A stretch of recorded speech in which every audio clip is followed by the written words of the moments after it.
Bismillahirrahmanirrahim. I want to thank Dr. Salim and ICESCO for allowing me to speak about our Holy Prophet Muhammad Sallallahu Alaihi Wasallam, the greatest human who stepped on this earth. Firstly, our Prophet, greatest civilization on earth. And that civilization was based on the state of Medina, which the Prophet set up.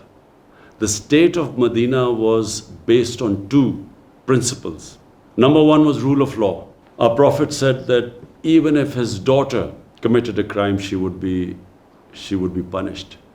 And secondly, he said that many nations before you have been destroyed, who had one law for the powerful and the rich, and one for the weak and the poor. In other words, nations which did not have rule of law, who had the law of the jungle, might is right, were sooner or later destroyed. And great nations always were based upon justice.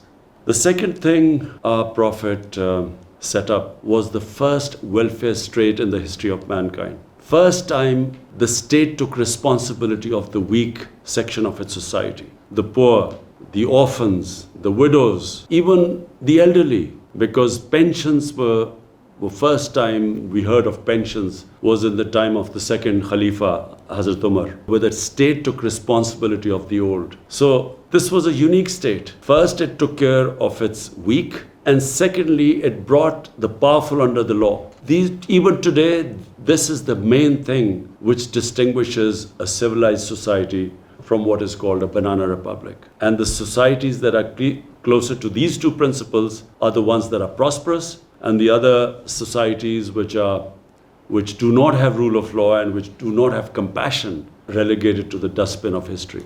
We have seen the latest rising power, China. The Chinese took out over 700 million people in 30 years. They took them out of poverty. In other words, they thought about the weak in the society. And secondly, over 400 ministerial level positions, people were thrown into jails for corruption. In other words, they brought the powerful under the law. This is, in my opinion, the basis of a society which emerges, which grows, which ascends. And it was on these principles the state of Medina was based upon. And in human history, it was the most remarkable turnaround from Arabs who were desert Arabs who had no significance. Within the space of 12, 13 years after the Prophet took over the state of Medina, it's one of the most remarkable things in human history that within 12 years, the Romans had collapsed in front of this new revolution.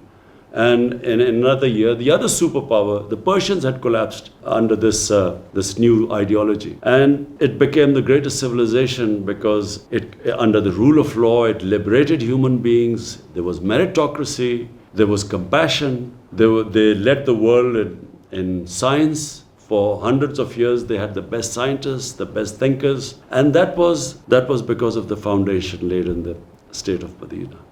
And I hope that in the Muslim world, we will again go back to those basic principles, because those basic principles are, according to our great Iqbal, one of the greatest thinkers of the subcontinent, who said that whenever in history the Muslims have risen up, they've always gone back to the old principles of Islam, which were embedded by the Prophet in the state of Medina. Thank you.